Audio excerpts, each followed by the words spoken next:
So welcome everyone and everyone who's here with us tonight. I know we have a smaller group, but it is really snowy out there. And I know that a lot of districts in our region at least are closed. So we are recording in case people can't make it tonight, but still would like to watch the recording. So today is Semantics and Written Expression, the last of this series, but we will be doing this again in May. I started it in September with I think 4 to 6. This one's 3:30 to 5:30. And then May, I can't remember if I'm doing 3 to 5 or 2 to 4. I try to offer at different times to hopefully give people opportunities. Although the after school hours always seem most popular, so we'll see whether or not I can make some shifts for that if necessary. So welcome. This is our last one on semantics and written expression. I do have some posts to put in for you. Let's see if I have the attendance link that I'll make sure I grab for you so that we can have everyone marking down that you are here. You only need to mark it down at once, but once each session, it marks down your time and the date and time. So here are some free things that, no, not all free. Sorry, I saw the word free on this one, the March 2nd through 9th. The Right to Read is a fantastic movie. I'm putting all the links to the opportunities here, the one from the Right to Read, WABDA, the 95% Symposium.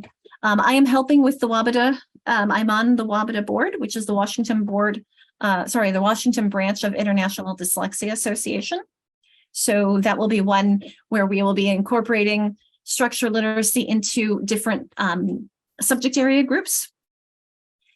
And then April 25th through 26th, on the second day, I will be on the Literacy Leaders panel, closing that panel symposium.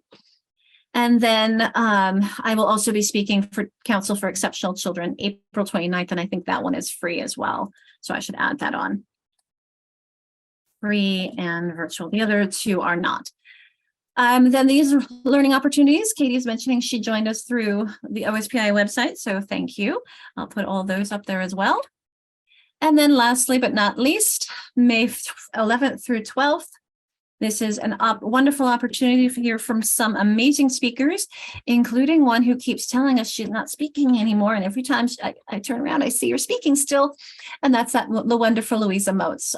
So catch her while you can, because she's saying she's aging out and she is absolutely amazing. But all these are, I'm so looking forward. Unfortunately, there will be a few times where we'll have to make a choice, but the choice will be only among 3 people. So we'll get to see most of everyone who's coming. So that is some upcoming events. Let's get us started on, we always start with our land acknowledgement. And I thought I clicked over to the right. Here we go. Our land acknowledgement, recognizing that at least my region is on the, see, this is what happens. Sometimes you click twice and it doesn't catch up to you. There we go. My region here in ESD 113, we are on the traditional lands of the Nisqually, Cowlitz, and Puget Sound Salish people. And we do invite anyone who is on other lands to feel free to call them out and put it into the chat box to share for us, or to share any resources that you have. I just put in a map where you can find out where you are, as well as the Tribal Nations maps store. They have some posters that you can look at too. And let's see, I also have a recognition of the racial injustices and trauma, and acknowledgement of the pain and trauma from over 400 years of racism in the United States. And it's a pledge to stand with our communities of color, especially those who identify as and or categorized as African American. It's a commitment to lead with racial equity. We offer a moment of silence and honor the space for people from communities of color to respond to this acknowledgement first. You may use the chat box if you prefer. It's an invitation for accountability and partnership.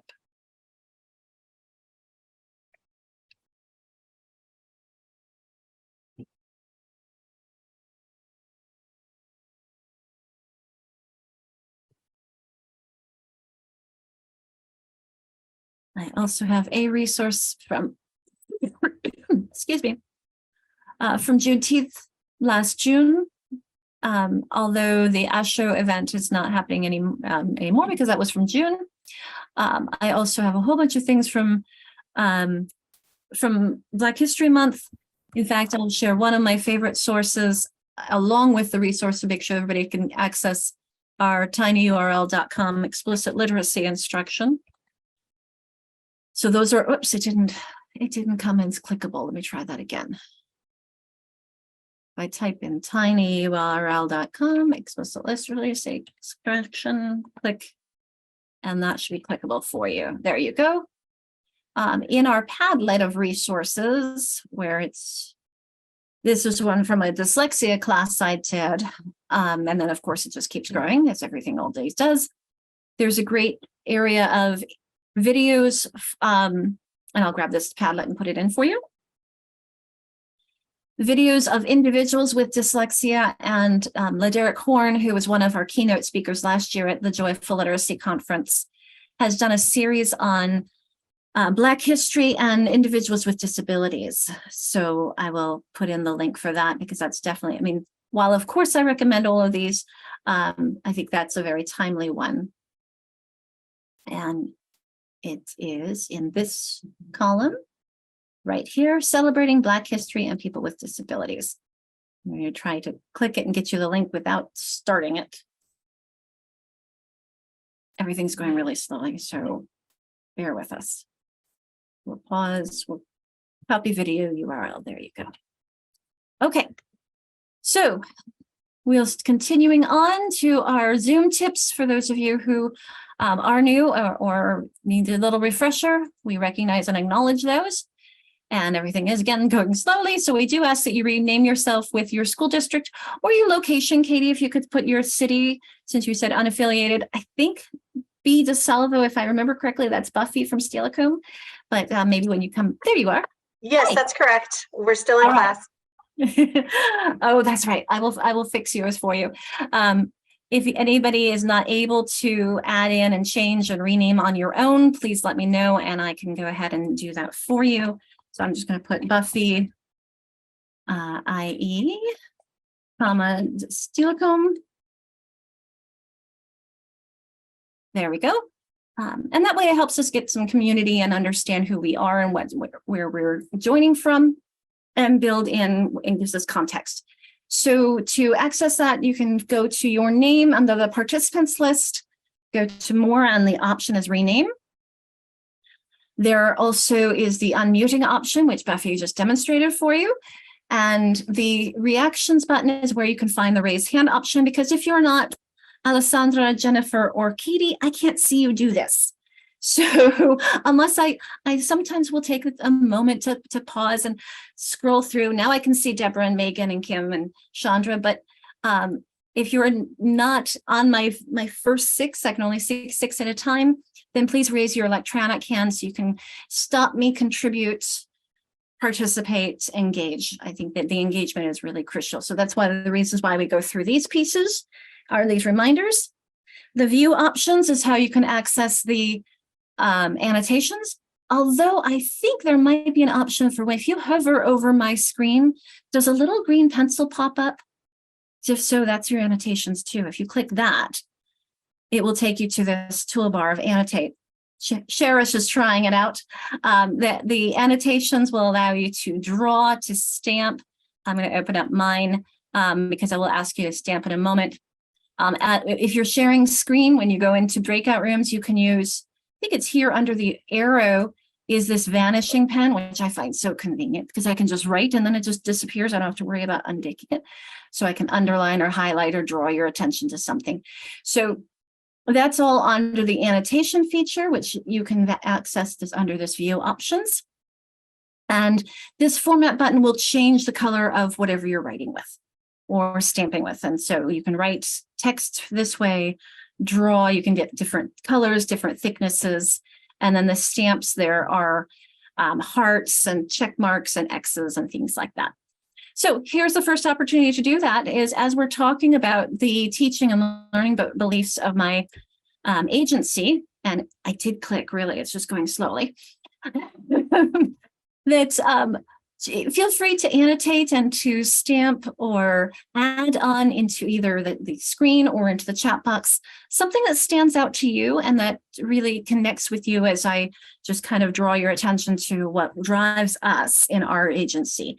And I've highlighted the key words that stand out to me in our beliefs.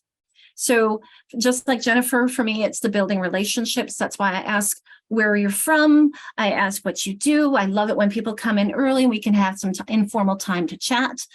This is why I ask if hopefully people can put their videos on so that I can see it, put a face to the name, so that we can get to know each other a little bit, because that leads and supports our active engagement, that we grow together. And of course, for me, I wish I should actually change the colors on these, because this is the most, as Cherish is putting on there. I keep seeing that CH, like thinking about Sherry instead of Cherish, because I also have Chandra. But the research says again and again that you are the most important element in the classroom.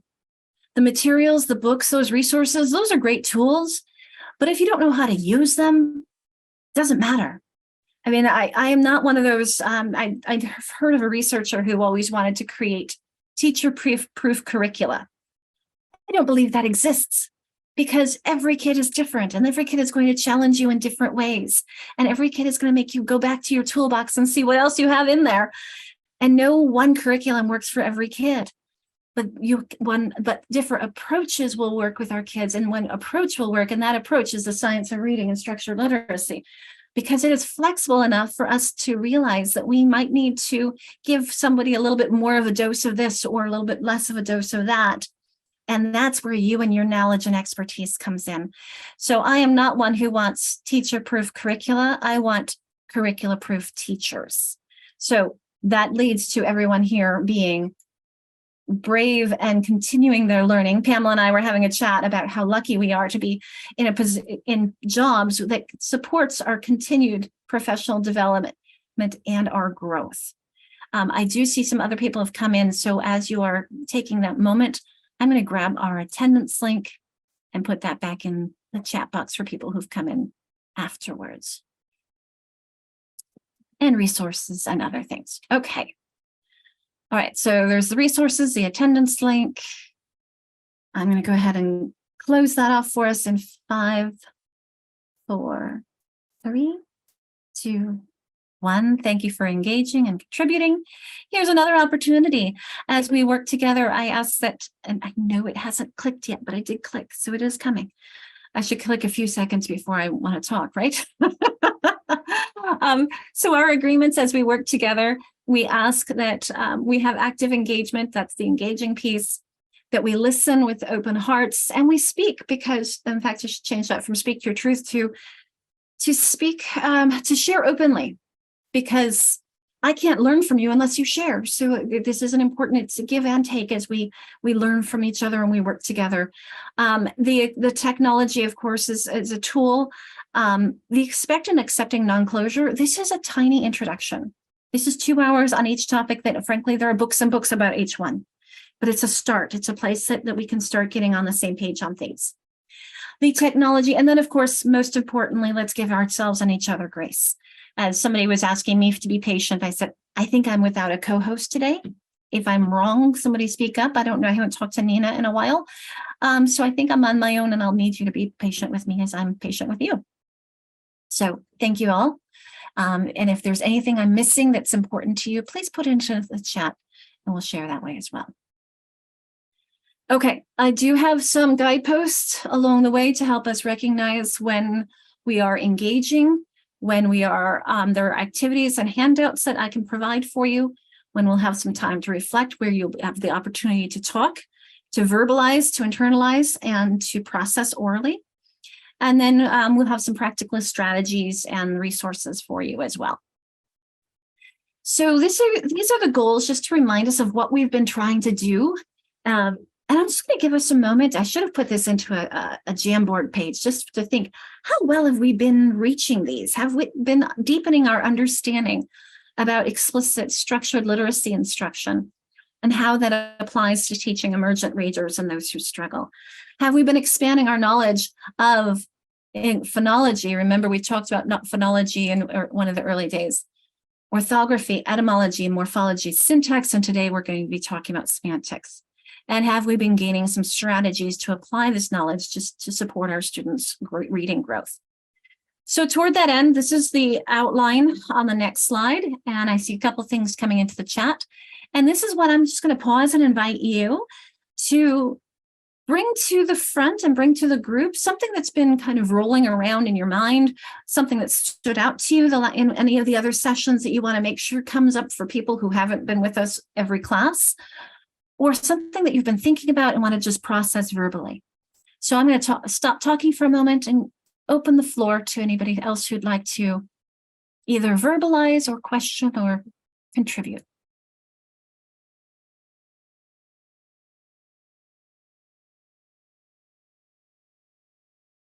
And I'm going to put that attendance form back in. Oh, good question. So there's a question in the chat box. How do eye tracking issues fit into all of this? So the American Pediatric Association and the International Dyslexia Association and many, many others will tell you that this doesn't have anything to do with the eyes. And that is a very strong stance. However, that said, there are a couple of researchers and books who will acknowledge the role of visual crowding and that there may be some visual perception that's getting in the way. So eye tracking does not have to do with perception, though. It has to do with eye ability. And so if we think about special education, you always want to make sure, and you remember the definition that we had of dyslexia in the first or second session. And we talked about the fact that this does not have to do with your sensory capabilities, meaning that we can see just fine, we can hear just fine, that this is a phonological component glitch. Like I said, that said, there is a visual crowding issue for many individuals, not all. I'm going to take off my background so I can show a book where they do reference that. I don't see it spoken often when it comes to dyslexia. Here, let me grab the book. It is by Nancy Mather and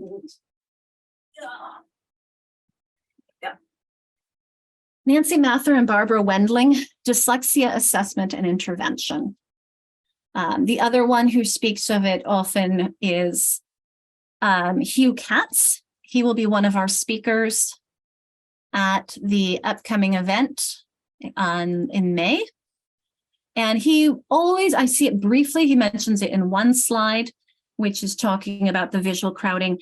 And this is something that I see, even though learning to read and write came very easily to me, I definitely have the visual crowding thing. As I'm reading people's names, I may look at somebody's and mix it in. I might call Katie Pamela, even though I'm looking at Katie, I'm paying attention peripherally to the names around it. And that will sometimes happen in my oral reading where the words before or after what I'm reading kind of slip into what I'm reading. And things can get a little bit confused. So there is that visual crowding element, but that's making me slow down and pay attention to what I'm doing. I just can't go too quickly. So here's Hugh Katz. He's, like I said, the one person I've seen do one slide on it, and it's really briefly mentioned here. But somebody, I think, was that the same person asked about covert overlays? Yes, Ms. McGibbon. So again, the research doesn't support it. There will be some kids who say it works. It's something that's really cheap. You can try. But what really helps with reversals is to have the kids, one, working in cursive, because you cannot reverse that B and the D in cursive like you can, and they're made completely differently. And it's really connecting that sound and that symbol. So the more getting that eyes attuned, the practice, slowing down and paying attention to every letter, sound, symbol, correspondence really strongly will help with that.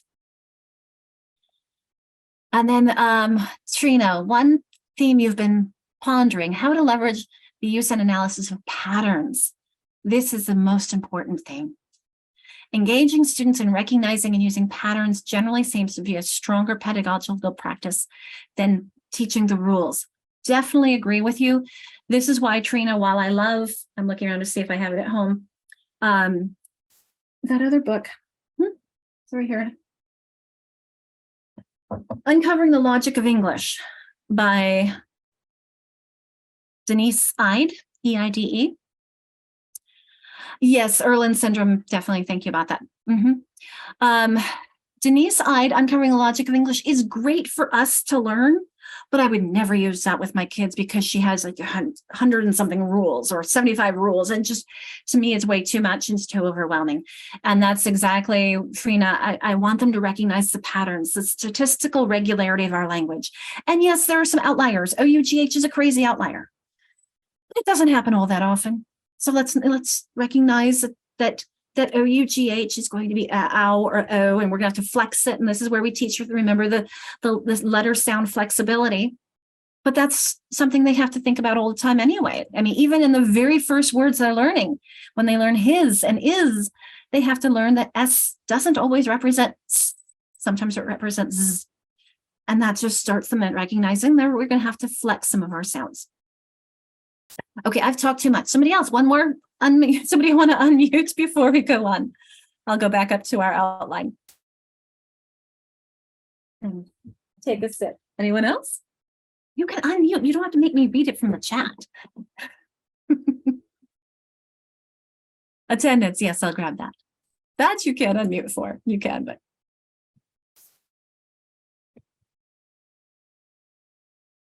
All right. If nobody wants to, we'll go ahead and get started because you know we always have a lot to do. Okay. Now, I will say the written expression is not as strong today as I would like because we have 2 hours. But nonetheless, I keep it here for the reminder that through all of what we've been doing, remember the emphasis I've been placing on teaching reading through writing. As we just talked about with the reversals, let's make sure we're writing with it. But I do have a quote from Natalie Wexler, who is actually speaking tonight. I think it's at 6:30, free through our Washington Reading League. And I'll put a link in that if anybody's interested. Okay, but I want to make sure that everybody has access to the resources. That is the tinyurl.com that I put into our chat box already. Let me grab that. Okay, Debbie, let me write that down and I will grab that link when we go into our breakout rooms for the Reading League event tonight. So I think it's at 6:30. So I told my family I have 1 hour between this and that. I try to go to way too much. Okay. So toward that end, I think that's a great opportunity to, on our next slide is the introductions as soon as it clicks, to give us a moment to introduce yourself into the chat, to add in, if you haven't already, on the Jamboard. I'll go grab that for us. And I'll go ahead and give you a little bit of an introduction we do have at least one person new, but I will go quickly because many of you've been with me for a long time. So the Jamboard, which I'm grabbing right now, is an opportunity for you to add in where you are on. This is slide 2 has the map. Slide 3 has a parking lot. And then after that are some opportunities for engagement for us. So that's in the chat box for you now.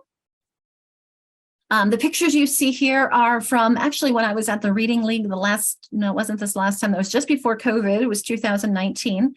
Marianne Wolf, the one with her eyes closed, the most amazing energy. She is a fantastic speaker if you ever get a chance to see her. Up the upper hand right is Janine Heron, who is just, her book is very interesting. And I can pull it up if you're interested in it. And then the bottom one is Nancy Young, who did the Ladder of Reading. So these are just some, you can see what drives me is the continued learning. I've been teaching kids with dyslexia and about dyslexia since 2001. It was not where I thought I would be. I thought I was going to be a high school English teacher, then an ESL teacher, and this opportunity arose, and it's been my life ever since. I did go off and think I was going to be a special education teacher, then professor in the meantime, but I was still teaching dyslexia. So this is really what drives me, what I'm all about. So I do invite you to put into the Jamboard where you are, or put something into the chat. Let us know what drives you. Take a moment to share out. And if you don't take that moment, I might sometimes just ask you a question, say, hi, how are you? What do you do? So we do. And And at the meantime, we do also have a fun engagement activity that we can start with I used to do this one for spring break, which is kind of this, like you in this snowy weather, maybe somebody wants to go off to a Hawaiian island or something. So as I pause and we take a moment to put things into the chat box, where would you go if time and money were no object? And when I made this, it was during COVID, and we said it was if we could. Oh, I love. Thank you for the Mrs. McKibben. I think your students are lucky to have you.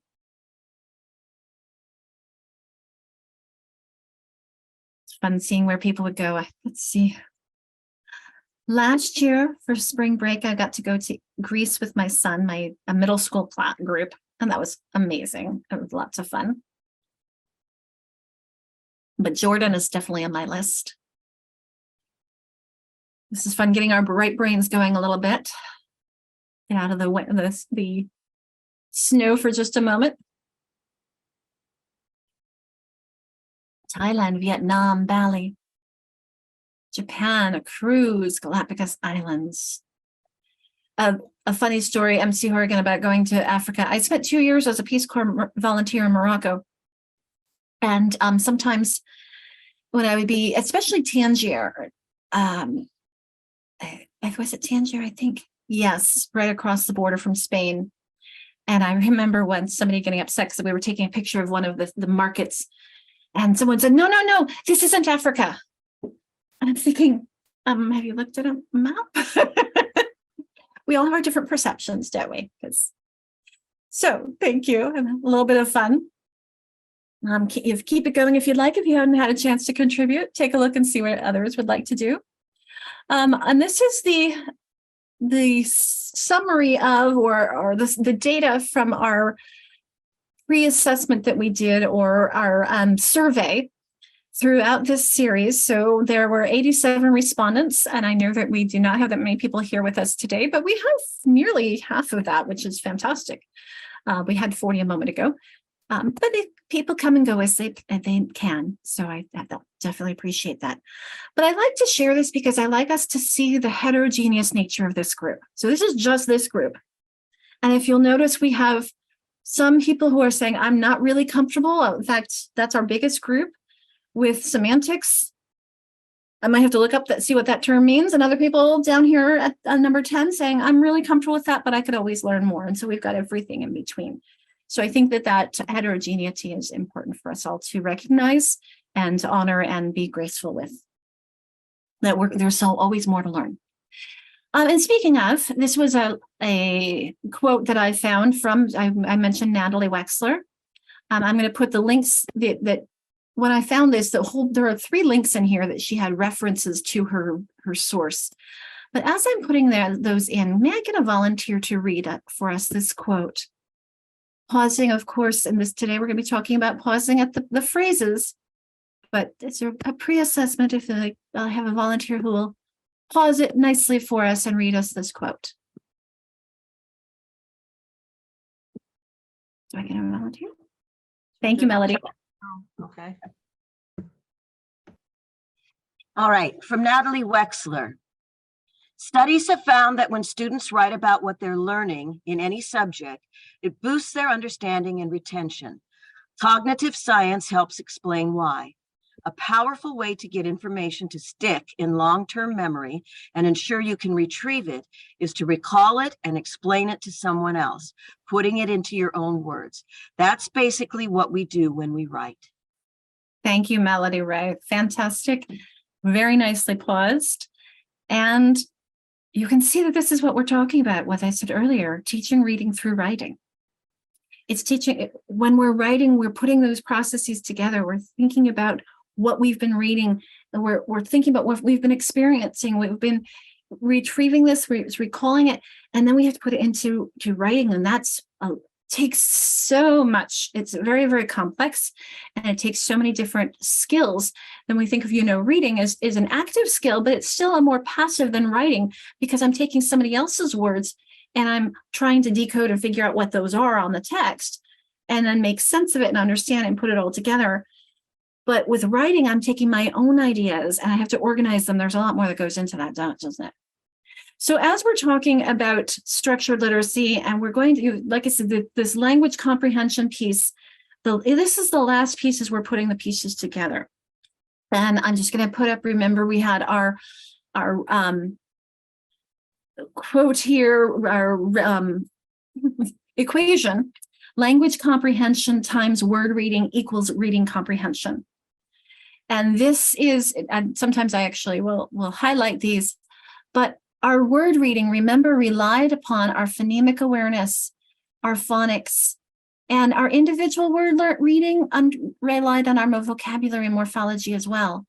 And remember, to do these fluently, we need to build in our syntax, which we talked about last time, supporting my language or language comprehension. And all of these lead to my ability to read with comprehension and to understand it and then write about it. Over here on this side, when we're talking about semantics, we have here the purple because it's the outcome. My semantics is my understanding. That's what we're going to be focusing on today. We do have a warm-up to start, though. And I don't know if it was Katie who unmuted, but I'm going to ask for 2 different volunteers to read this for us. And I'm curious whether my volunteers will be reading this in a different way. So if you'd like, you can annotate with it, or I will. Now you notice there's no punctuation and there are no capitals except for the pronoun I. So you are going to have to figure out where you pause, where you stop, where you put your emphasis. And if you'd like, while you're doing that, I can put the annotations in for you, put the period, the commas, etc. So do I get a volunteer?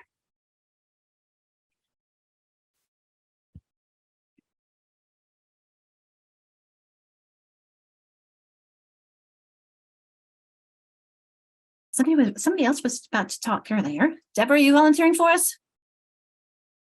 Yes, I was going to. Yeah, you want me to try? Yes, please. Okay, I don't know how many Deborahs are on. I'm going to have to. There we go. Okay, I will put the punctuation in as you pause. Okay. Dear John, I want a man who knows what love is all about. You are generous, kind, thoughtful people who are not like. Where do you want to stop there? You are generous, kind, and thoughtful. Generous, kind, thoughtful. Let's okay. People who are not like you admit to being useless and inferior. Okay. You have ruined me for other men. I yearn for you. I have no feelings whatsoever when we're apart. I can be forever happy. Will you let me be yours? Okay. Thank you, Deborah. Does somebody have a different interpretation?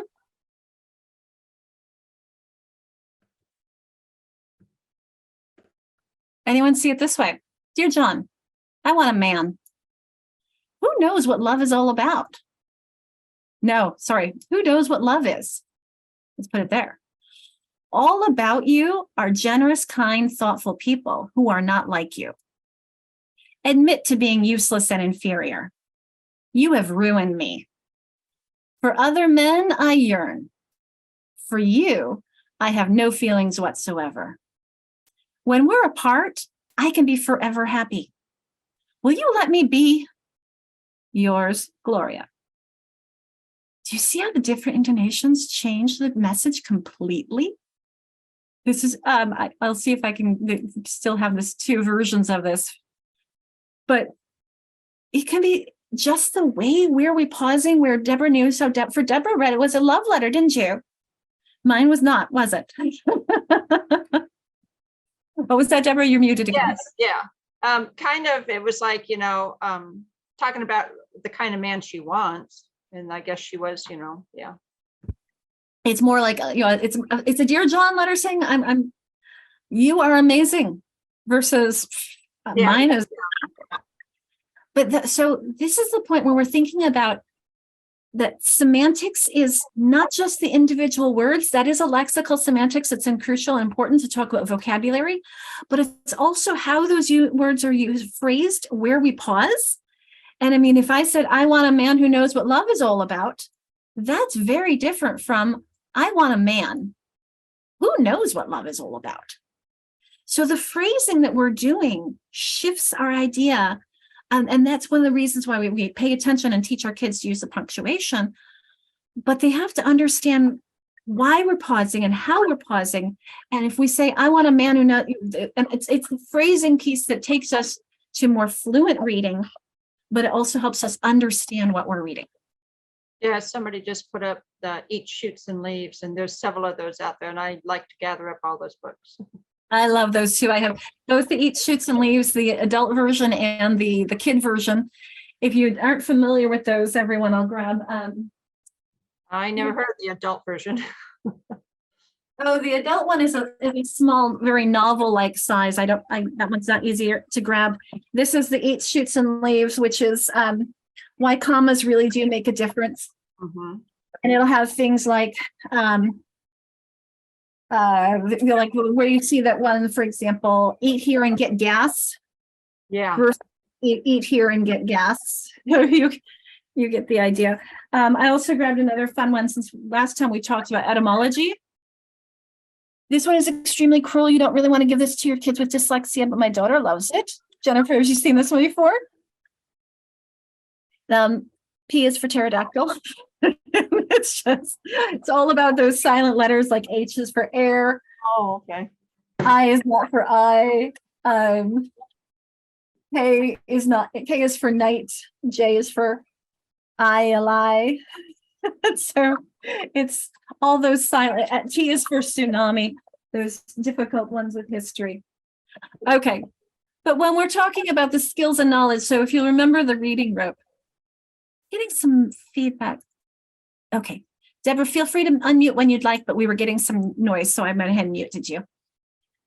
But if you remember that when we were talking about the reading rope, that you had the language comprehension and the word recognition, just like we had it with our equation, remembering the simple view of reading, we're focusing in now onto the language comprehension strand. We're focusing in on understanding background knowledge and how important that is for understanding what we're reading, and language structures, the syntax, which we talked about last time, the semantics, the understanding of the lexical, the individual words, as well as how the words are put together.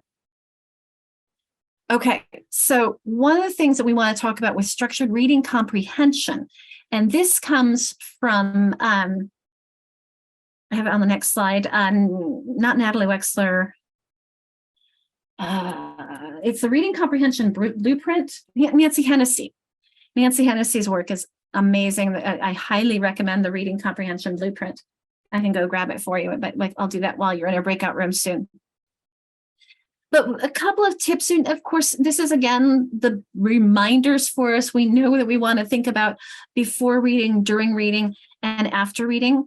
But you think about, look at where we can say before they start reading, let's build our background knowledge. Let's connect our background knowledge.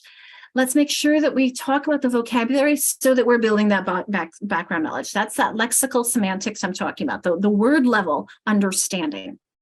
During reading, let's talk about generating main ideas. Let's write questions, but let's also make sure that as we support their during reading, we talk about phrasal semantics, understanding phrases and how they contribute to sentential semantics, understanding sentences and how those function together.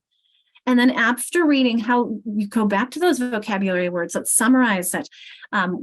When I said I have it on the next slide, this is one of the things that I love about Nancy Hennessy's background knowledge. What can we do before reading to build background knowledge? What can we do to help activate and assess it? How do we build it? How do we connect it? She calls these ABCs of background knowledge. So I'm just going to pause for a moment rather than read all these to you, let you take a look at these, see if there are some things that you want to write down for your discussion shortly, and I'll grab Nancy's book to show you. Okay.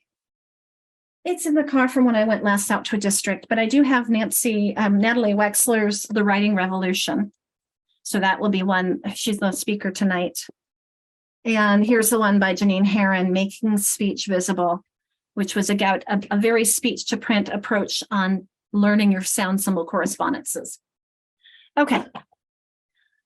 One tip that I do like for that building an assessment and thinking about background knowledge is, and I've actually used this in some of the classes, but we haven't had time in this series to do it, is something called the RAN. Terrible term, I know, because we think of RAN, we think of rapid automatized naming. In this case, RAN stands for the Reading and Analyzing Nonfiction. It's by Tony Stead. And the link I'm about to put into the chat box for you is to where I got this image. And in the RAN, unlike the KWL, I really like how it starts well with the first one is what I think I know. So instead of having your kids say, I know this, and I'm going to always know this, and I've got it, and you can't change my mind, this is making it a little bit more fuzzy and flexible thinking to say, I think I know this. Maybe I'm right, and maybe I'm wrong. So hence, the other shift is we're using sticky notes instead of markers for this. So you might be used to a KWL, what I know, what I want to know, what I've learned, and you have a poster and you give kids markers and they write down all the things they know. In this case, we're going to give them sticky notes. And they're going to put them on what we think we know, because then after they've done some learning, they're going to move that sticky note to a confirmed, or in this case, in the second grade example, she has yes, or they're going to move it to a misconception, or she has oops. And then she has places to add in new learnings, new information and wonderings. So just another way of looking in that background knowledge. Okay. I have a lot here before I get into a pause and reflect. So I'm going to do that soon. We're going to do two more. We're going to get into a little bit more on the word reading, because when we're talking about semantics, we're talking about understanding words as well as putting those words together. Everything is going really slowly. I mentioned Natalie Wexler, so let's start here, because she's I've been talking about her. She's, as she's talking about now, talking tonight. She talks about the fact that we have to understand that difference between written and spoken language. You guys have heard me say this many times, the difference between speech and print. But look at these differences when we come to especially older kids and stretching them. Look here particularly that focus on written language has different words and it has different constructions, like the passive voice. Anybody use the passive voice in your regular speech? Probably not. These are things we don't often hear in conversation. If your kids are going to understand that syntax, that vocabulary in their independent reading, they need to get used to it through listening to written text read aloud to them. So I know this is a bit of shift that we've focused so much on this series up until now about helping kids read independently. That is a yes. And this is we also need to be reading to them at the same time. There's a slide I made recently or saw where we don't want to think of it as, if we look at this circle, notice how it is. I love how it is a circle, that circles continually support each other. It's not like, okay, I first learn my sounds and then I figure out how they're represented in print. And then I learn how they affect syllables and morphemes and grammar and then meaning. Wait, what? Nope. I have to be focusing on the meaning all along. And I have to focus on building my background knowledge, my vocabulary all along at the same time that I'm building those other skills. So those are some of the things that I want us to pay attention to. I mentioned the syntax and vocabulary. So when I'm talking about the different levels of semantics, I've mentioned a few already. The lexical, I'm talking about meanings of words and their relationships. I'm talking about how my verbal knowledge and those associations I've built up over time, those connections I've made between concepts and their ideas and their representations. And when I think, for example, the different kinds of trees I learn, they're all still under the category of tree, which is under the category of plant life, which is under the, you get the idea of all these associations. And this is how we understand these words and their concepts in relation to each other. When I look at the sentential semantics, I'm talking about meanings of sentences, my phrase and my sentence meaning. And that's when I think about my referential devices. This is where things can get really hard for some of our kids. If we think about, for example, pronouns. Pronouns can be really tricky. Who are you talking about? Especially if you use it or they or them. Are you talking about a who or a concept? This is where, especially if the pronoun is really far away from what it's referring to, we might have to help our students with some of those things. Those referential devices that bind the words together. So our phrases, our pronouns, and our when we will say, for example, some agree, somewhat, or some people, or some, etc. So some of those words and phrases that we use to substitute for other things. And then, of course, the conjunctions as well. Thank you. I love pronouns versus nouns. Grammar analysis, one of the things we talked about last week. Okay, and we're going to get into levels of semantics, just a little bit about listening comprehension. I'm going to put some resources in for you. This is one of my favorite books here on listening comprehension here. I'm going to put in a vocabulary map resource into the chat box for you and a video about vocabulary and morphology development. But one of the things, oops, I need to take that off as well. When I'm talking about different levels of semantics, we want to start, as we saw in that quote from Natalie Wexler, starting with listening comprehension. Then we can begin with our understanding the word level, that expand to sentences, expand to longer texts. Kind of seems logical, but it bears, I think, helping us see that development and remembering that development of it. Let me get that video for us. Okay, one last slide before I'm going to give you a pause and reflect, because we've been doing a lot, is when we're talking about beyond the word level, this is kind of just a visual representation of what we saw in words on that last slide. We start by understanding the phrase. Last time we were talking about those individual words. Now we go into phrases. And remember last week we talked about you can have a noun phrase, the little girl, the verb phrase, walked to her grandmother's house, the prepositional phrase, in the terrible rain and snow, a clause, because she was hungry or because she missed her. So you've got a clause that is dependent. So the independent clause there being the little girl walked to her grandmother's house because she missed her, being the dependent clauses. Your sentences can be simple with subjects and verbs. One simple set, one or more subjects and one or more verbs, but with only one kind of clause there, that's subject verb. It could be compound where you have two of them. I like chocolate and I, etc. And I like da-da-da. So you're coming a compound. It can be complex where you have dependent clauses in there. It can be compound complex where you have dependents and you have compound. There's a lot that we can get into expanding our different kinds of sentences. And again, this is where we bring in the writing to develop our reading.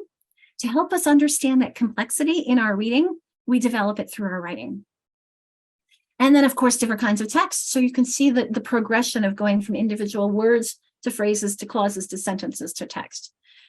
And I think you all need an opportunity to pause and reflect. So while I don't know why I don't have it stuck in there, I'm going to just jump to one. I think I rearranged things and made some different changes that I don't agree with. So nope, that's a bad pause and reflect. I'll grab a different one. Let me get one from before. Just a general pause, reflect. What was new? What was something that one's specific as well. I'm just going to put you in a breakout room and let you pause and reflect, but I will put up that one we were just talking about for us to have a conversation about is our beyond the word level here. Okay, so I'm going to pause the recording because we know it's crazy weather out there. Although it looks blue skies, everything looks fine now. We'll see what comes up soon. So I'd like to hear from some of the groups what you talked about, what struck you, and I can jump to any slide that you'd like me to as we talk, if you'd like me to reference one. Thank you. I'm glad closed captioning is helping. Okay, so who would like to share out first? Hopefully we'd like to hear from a couple. And while you were in your breakout rooms, I did find my reading comprehension blueprint by Nancy Hennessy. And you can see it's getting some tabs. It's one I have to be honest, I haven't gone through cover to cover, but what I've used it a lot for resources because it's fantastic on reading comprehension.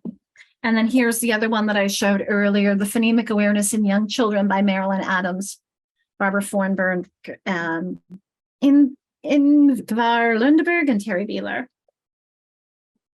So who would like to share out about what your room had to talk about? Hopefully we'll get a couple of rooms to share. Can you share a little bit more about the semantics, the lexical semantics versus the sentential semantics? Sorry, my video is not working today. I'm in the same spot I've been all the weeks, and for some reason today it's not, so just leaving it off. No problem. But our group was trying to, like, if we were to say those in a nutshell, the difference, I'm still not able to do that. And so if there's anything more you can add to those, I'd love to hear more about those.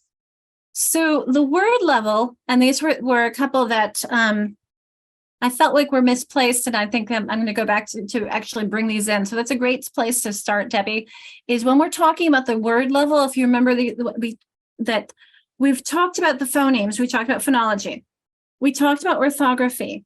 Now on semantics, remember that if we know a word in all three of these, we have the strongest connections in our brains for them. I just realized I didn't put the closed captioning back on. Let me put those captions, show captions. There we go. So we have the strongest memory for words if we understand all three of these, its meaning, its sounds, and the way it's written form. So all three of those. So this is how we can, at its basic form, understand the semantics is just in general, it's a word's meaning at the lexical level. Though I can take that semantics and build it out. And what do I mean by lexical semantics? I'm talking about not just the phonology, but now some more complexity is looking at how is the word built? What are the morphemes? How do I use it? That's my figurative use. If I say it's raining cats and dogs, that's a figurative use of raining. It's not literally doing that.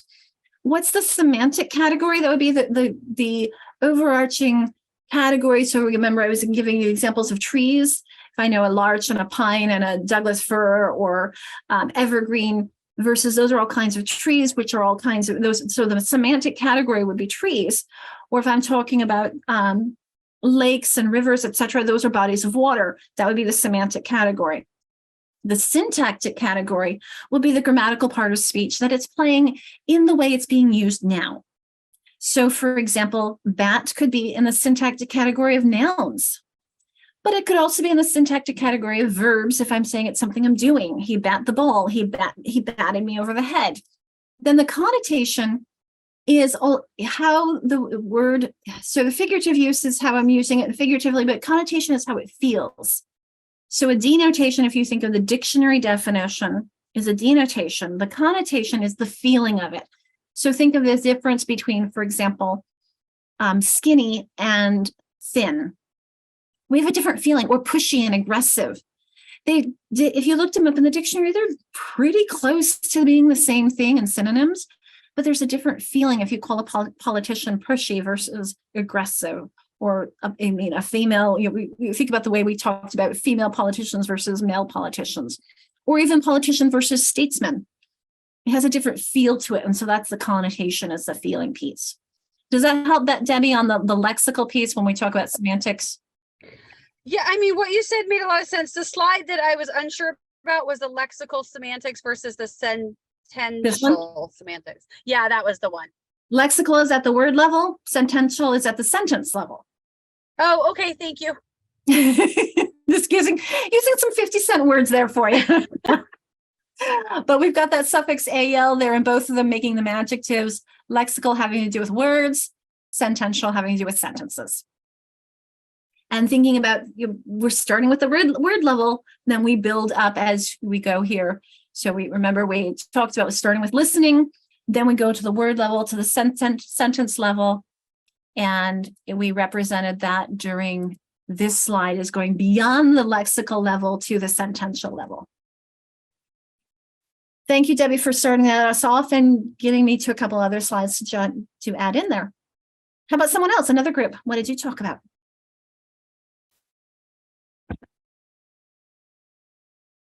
Someone? I hope you talk to each other.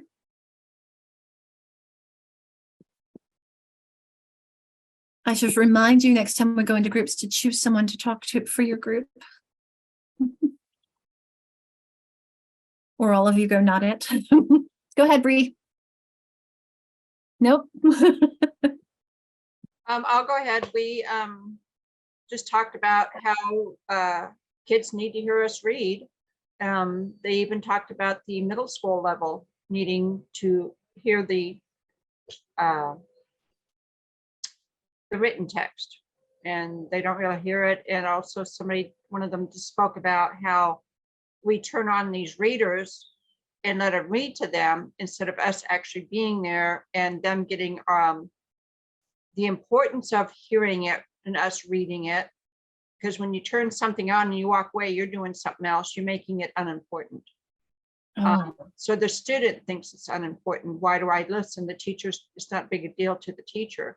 Whereas when we read it ourselves, we can put feeling into it, we can put stuff, and they can see it in our faces and hear it in our voices. And Thank you, Gabby. yeah. I appreciate that. And when you said even at the middle school, I would push back and say even at the high school level. Yeah.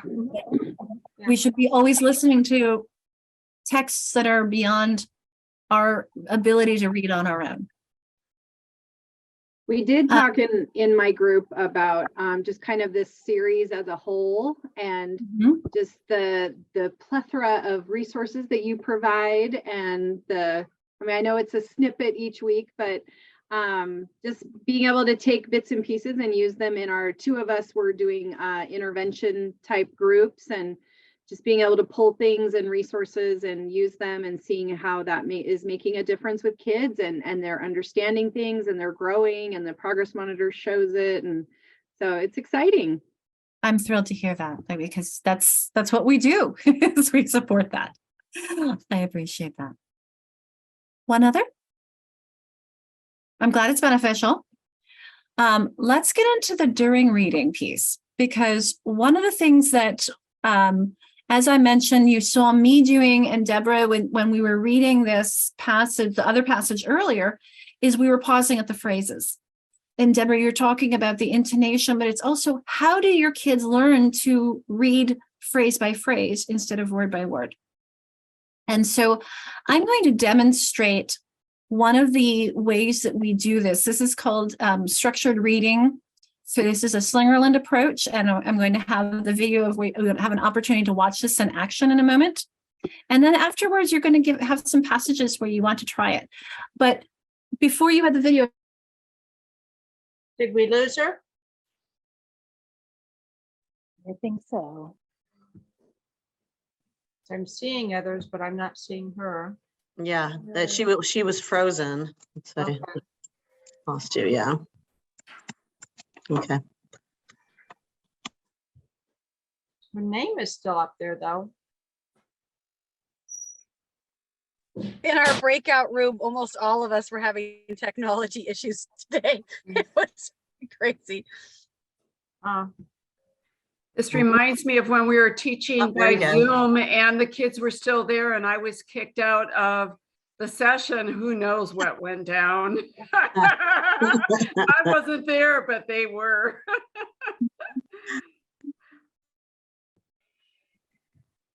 It's made Patty Clark the admin, Yeah. I think. Hope that they know that. I was just gonna say that. It just picks a random person, and when she gets in, it'll ask her if she wants to regain those. And then Patty probably just has to let her. It should work out.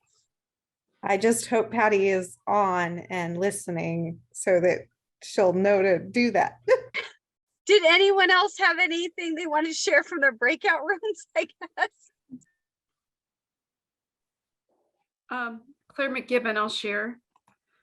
One of the things that I have been using from our site is from the Nessie site for dyslexia, which was created for by a parent who had dyslexia for her children.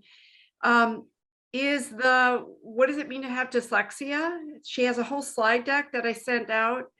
to all the teachers, and I've had people comment on it, but what I really like is What Do I Need?, which is a slide deck for kids, and there's a whole book on it. And it's been amazing SEL support for my kids with dyslexia. And they're able to now articulate why it's hard for them to copy from the board and what do they need. And they're starting to use verbal strategies to advocate for themselves within their own classrooms. So highly recommend. It's free and downloadable. I'll be quiet now. She's back. Yep. Can you put the link up for that? It's on your site already. I'll go find it and add it to the chat. Oh, thank you. And Alicia, you're actually muted.